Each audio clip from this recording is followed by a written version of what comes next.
ओम शांति। आज 17 नवंबर 2023 और आज है लाभ पंचमी। सभी को लाभ पंचमी की बहुत बहुत मुबारक हो। हर एक के जीवन में शुभ लाभ का अनुभव हो। लाभ का अगर उल्टा करे तो भला होता है, अर्थात जीवन के अंदर सबका भला करते चले और लाभ को अनुभव करें। सबसे बड़ा लाभ कौन सा है कि जिसका भी भला करते चलते हैं उनसे दुआएं प्राप्त होती है, और ये दुआओं का खजाना, यही सबसे बड़ा लाभ हमारे जीवन में है। तभी कहा जाता संगम युग का हर क्षण जीवन में श्रेष्ठ कमाई करने का है, पुण्य का खाता जमा करने का है, दुआओं से चलने का अनुभव करना है।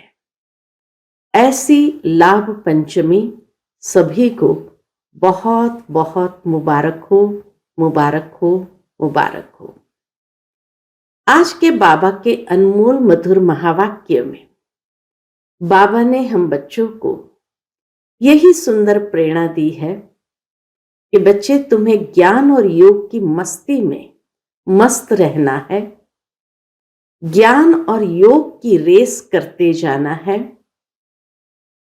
ये तुम्हारा फर्ज है कि सबको बाप का परिचय मिले, इसका ध्यान रखना है। तो सुनते हैं आज के बाबा के अनमोल मधुर महावाक्य। ओम शांति। मीठे बच्चे, बाप के गले का हार बनने के लिए ज्ञान योग की रेस करो। तुम्हारा फर्ज है सारी दुनिया को बाप का परिचय देना। आज की मुरली से प्रश्न है, किस मस्ती में सदा रहो तो बीमारी भी ठीक होती जाएगी? उत्तर है, ज्ञान और योग की मस्ती में रहो, इस पुराने शरीर का चिंतन नहीं करो। जितना शरीर में बुद्धि जाएगी, लोभ रखेंगे, उतना और ही बीमारियां आती जाएगी।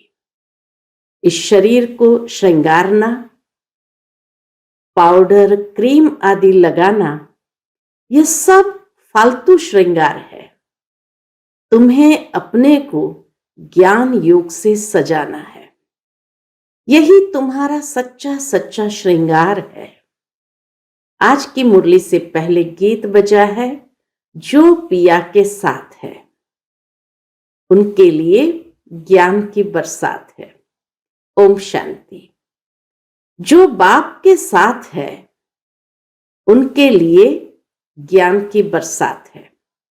अब दुनिया में बाप तो बहुत है, परंतु उन सभी का बाप रचयिता एक है। बाबा तो रचयिता है और सभी का रचयिता एक ही परमात्मा है। वही ज्ञान का सागर है। यह जरूर समझना पड़े कि परमपिता परमात्मा ज्ञान का सागर है। ज्ञान से ही सद्गति होती है।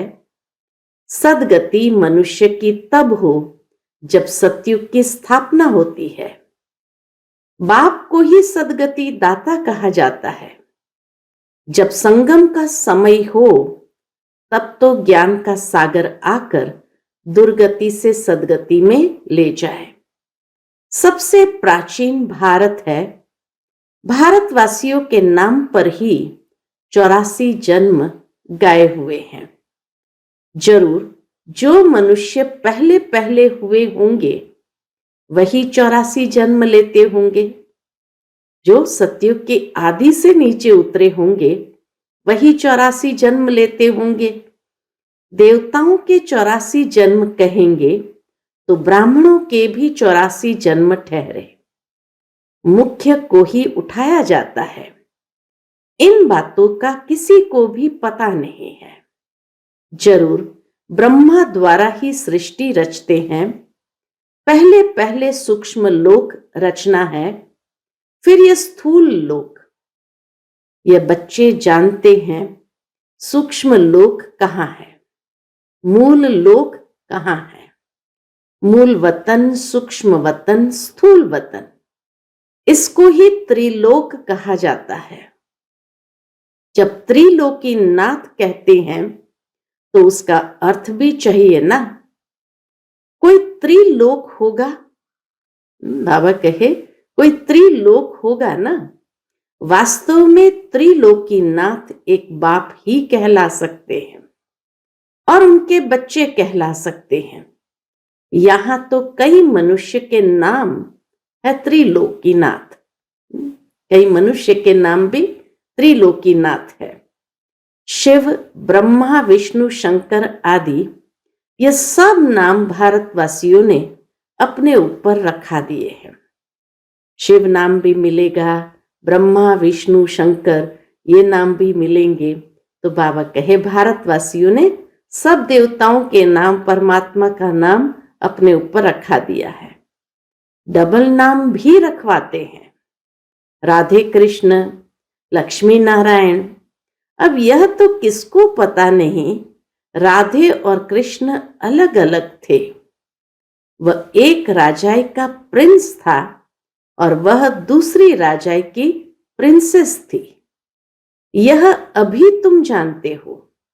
जो अच्छे अच्छे बच्चे हैं उन्हों की बुद्धि में अच्छी अच्छी पॉइंट्स धारण रहती है। जैसे डॉक्टर जो अच्छा होशियार होगा उनके पास तो बहुत दवाइयों के नाम रहते हैं।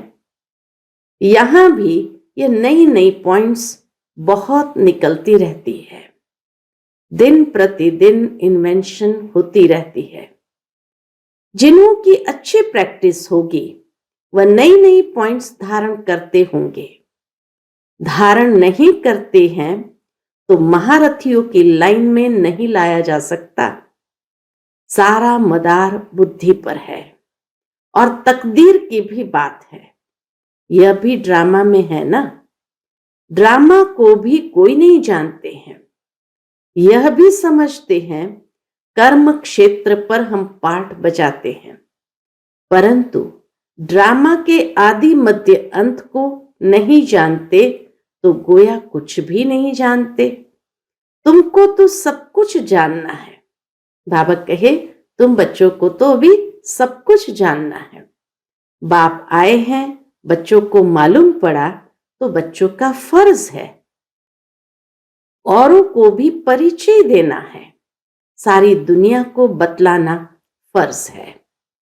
जो फिर ऐसे ना कहे कि हमको मालूम नहीं था, लास्ट में बाबा कहे वो उल्हाना न दे कि हमको तो मालूम ही नहीं था कि बाबा आ गए इस संसार में। तुम्हारे पास बहुत आएंगे, लिटरेचर आदि बहुत लेंगे। बच्चों ने शुरू में साक्षात्कार भी बहुत किया है।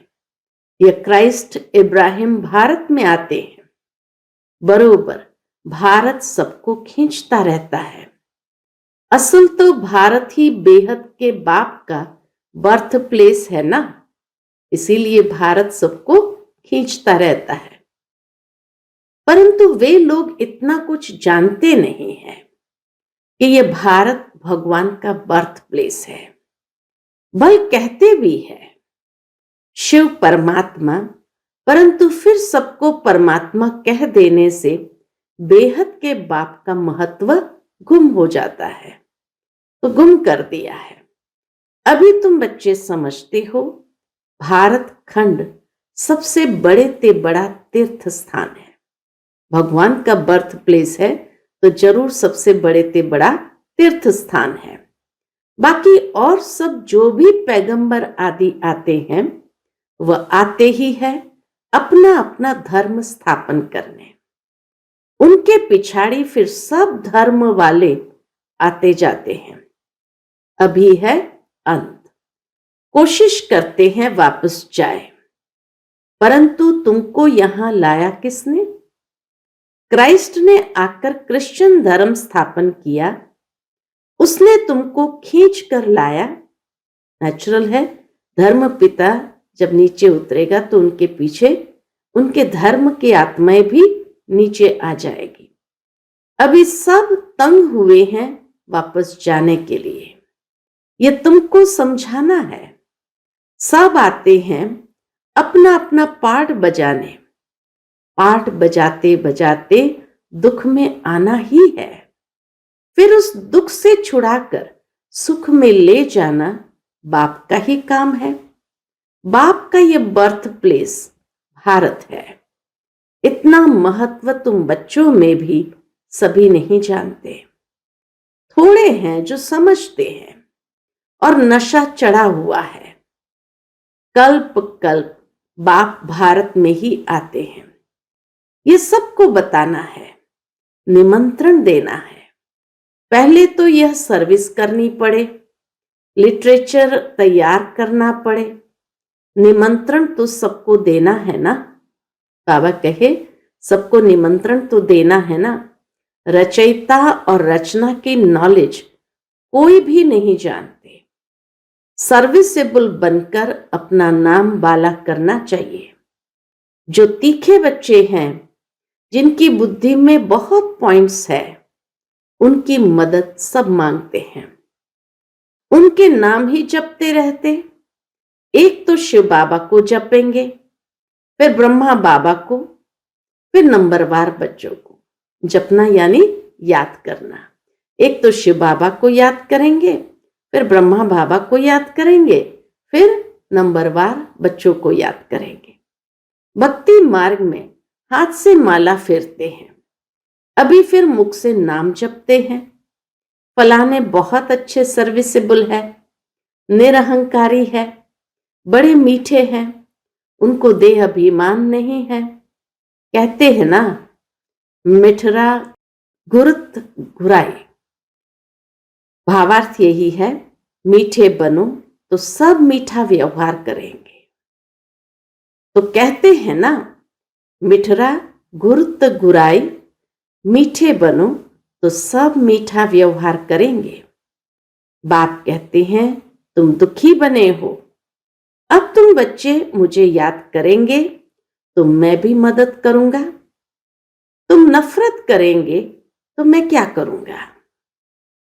बाबा को याद करते हैं तो याद से याद मिलती है, तो बाबा भी बच्चों को मदद करता है। बाकी बाबा कहे तुम नफरत करेंगे तो मैं क्या करूंगा, यह तो गोया अपने ऊपर नफरत करते हैं। दूसरों पर नफरत नहीं करते, लेकिन गोया अपने पर नफरत करते हैं। पद नहीं मिलेगा, धन कितना अथाह मिलता है। किसको लॉटरी मिलती है तो कितना खुश होते हैं। उनमें भी कितने इनाम आते हैं। फर्स्ट प्राइज, फिर सेकंड प्राइज, थर्ड प्राइज होती है।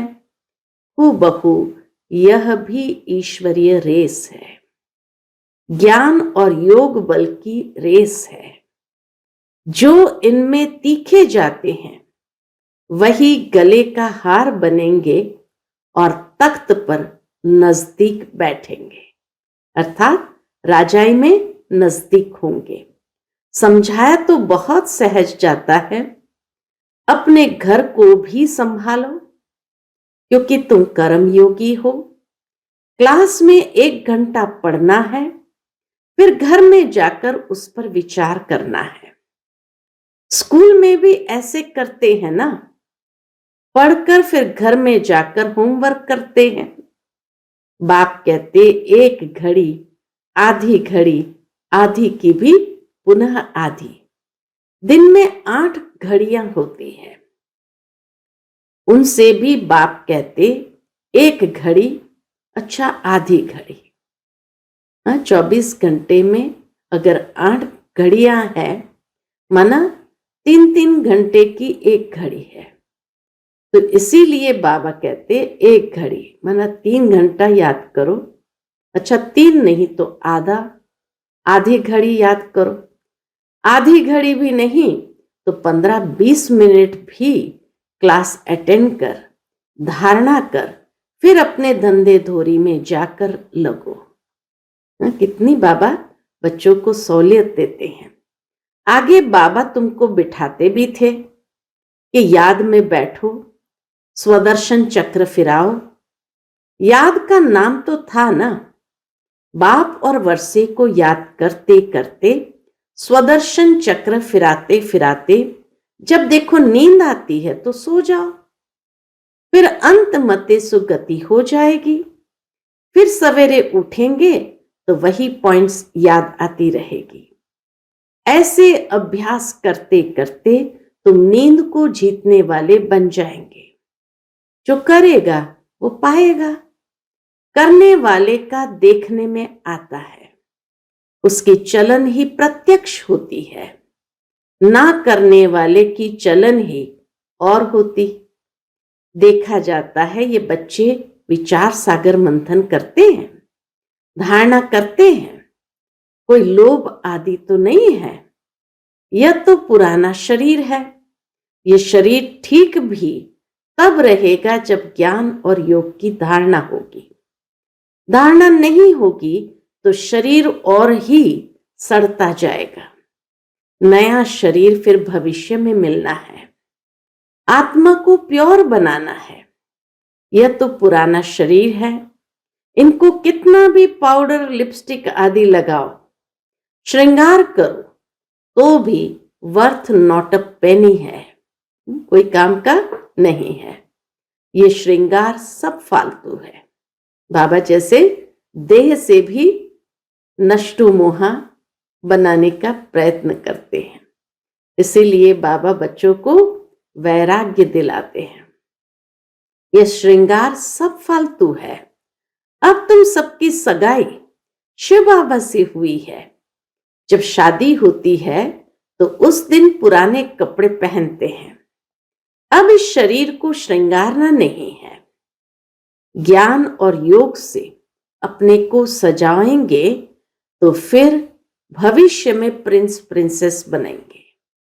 सजाना भी है तो स्थूल चीजों से नहीं, बाबा कहे ज्ञान और योग से अपने को सजाएंगे तो फिर भविष्य में प्रिंस प्रिंसेस बनेंगे। यह है ज्ञान मान सरोवर। इसमें ज्ञान की डुबकी मारते रहो तो स्वर्ग की परी बनेंगे।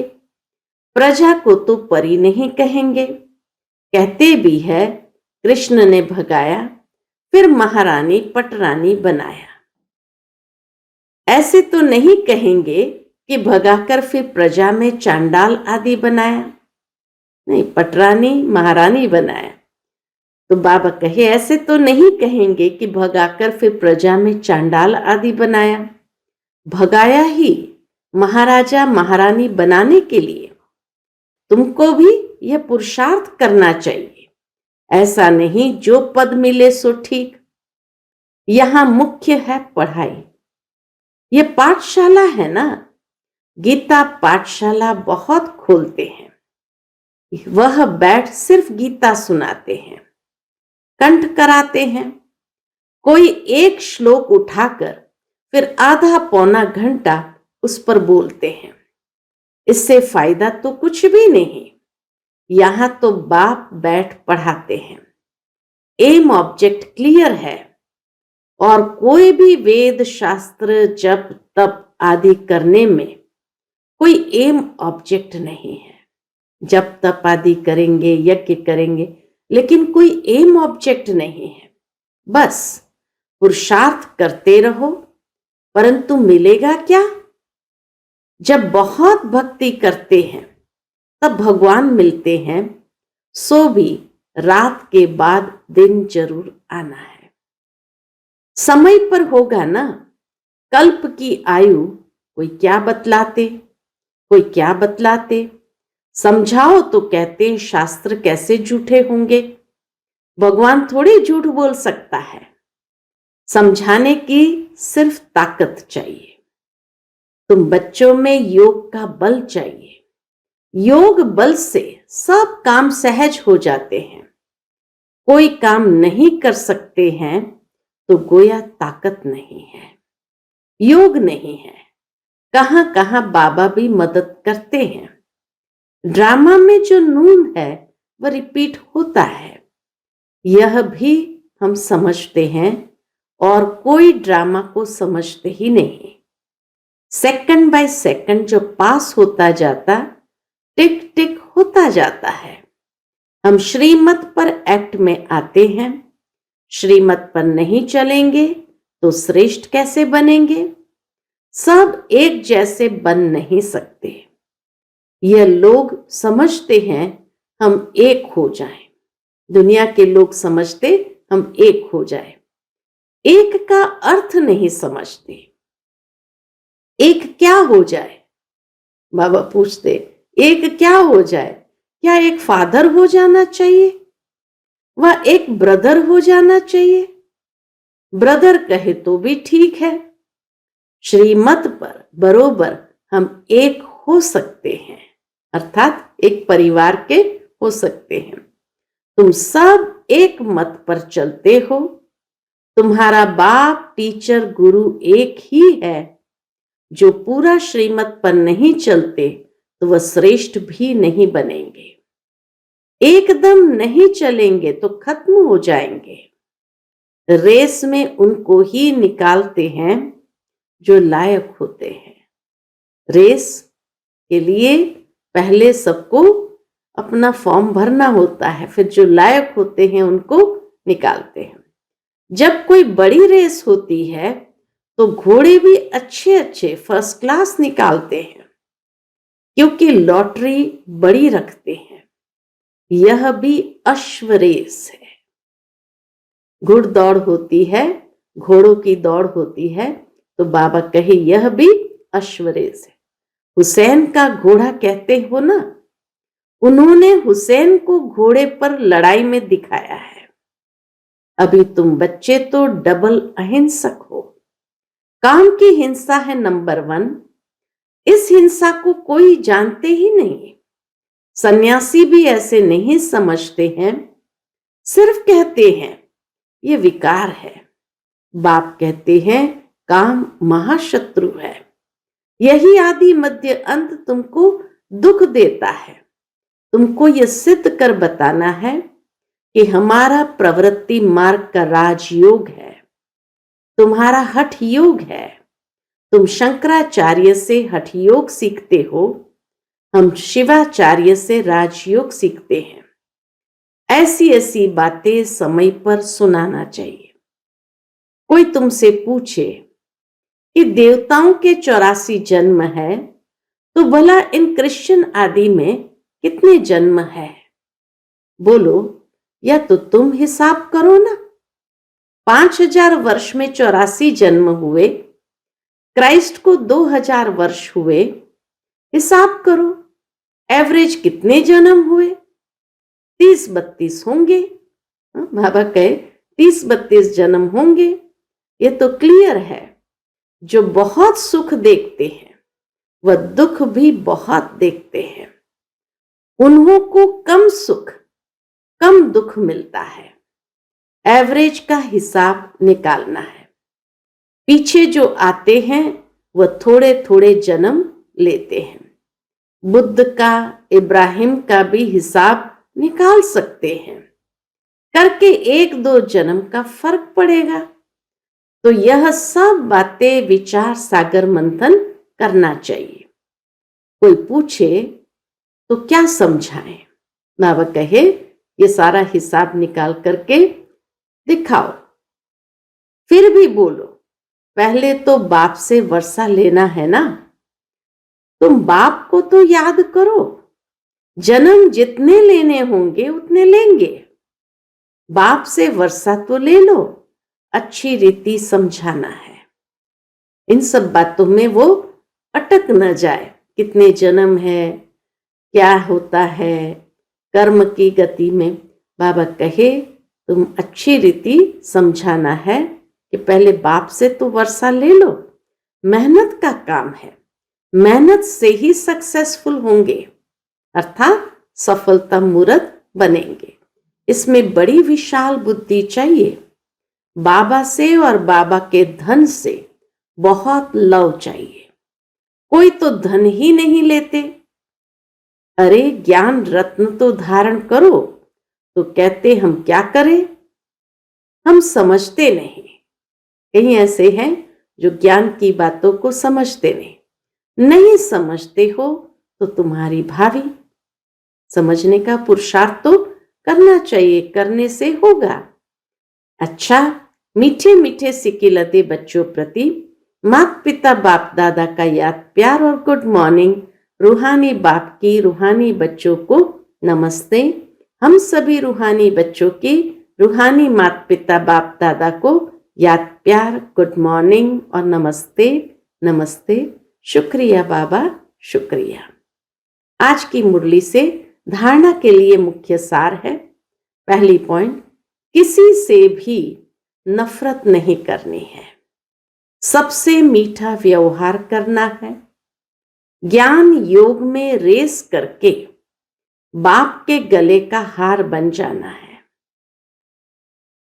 दूसरी पॉइंट, नींद को जीतने वाला बन सवेरे सवेरे उठ बाप को याद करना है। स्वदर्शन चक्र फिराना है। जो सुनते हैं उस पर विचार सागर मंथन करने की आदत डालनी है। आज का बाप दादा का मधुर वरदान हम बच्चों के प्रति है। बुद्धि को डायरेक्शन प्रमाण श्रेष्ठ स्थिति में स्थित करने वाले मास्टर सर्वशक्तिमान भव। बुद्धि को डायरेक्शन प्रमाण श्रेष्ठ स्थिति में स्थित करने वाले मास्टर सर्वशक्तिमान भव। कई बच्चे जब योग में बैठते हैं तो आत्म अभिमानी होने के बदले सेवा याद आती है, लेकिन ऐसा नहीं होना चाहिए। याद के समय सेवा की बातें याद नहीं करनी चाहिए, क्योंकि लास्ट समय अगर अशरीरी बनने के बजाय सेवा का भी संकल्प चला तो सेकंड के पेपर में फेल हो जाएंगे। उस समय सिवाय बाप के निराकारी, निर्विकारी, निरहंकारी और कुछ याद न हो। सेवा में फिर भी साकार में आ जाएंगे। सेवा करते हुए एक साकार में बुद्धि चली जाएगी। इसलिए ये अभ्यास करो कि जिस समय जिस स्थिति में स्थित होना चाहिए स्थित हो जाए, तब कहेंगे मास्टर सर्वशक्तिमान, कंट्रोलिंग और रूलिंग पावर वाले। आज का स्लोगन है, किसी भी परिस्थिति को सहज पार करने का साधन है एक बल एक भरोसा। किसी भी परिस्थिति को सहज पार करने का साधन है एक बल एक भरोसा। परिस्थितियां तो अनेक आती है। कभी कभी परिस्थितियां बुद्धि को हिला देती है, और अगर बुद्धि हलचल में आ जाए तो नेचुरल है उस परिस्थिति को पार करना मुश्किल होगा। लेकिन उस समय निश्चय बुद्धि बन एक बल एक भरोसा, अर्थात एक बाबा की याद का बल और उसी पर भरोसा रखते हुए चलेंगे तो परिस्थिति को पार करना आसान हो जाएगा। अच्छा, ओम शांति।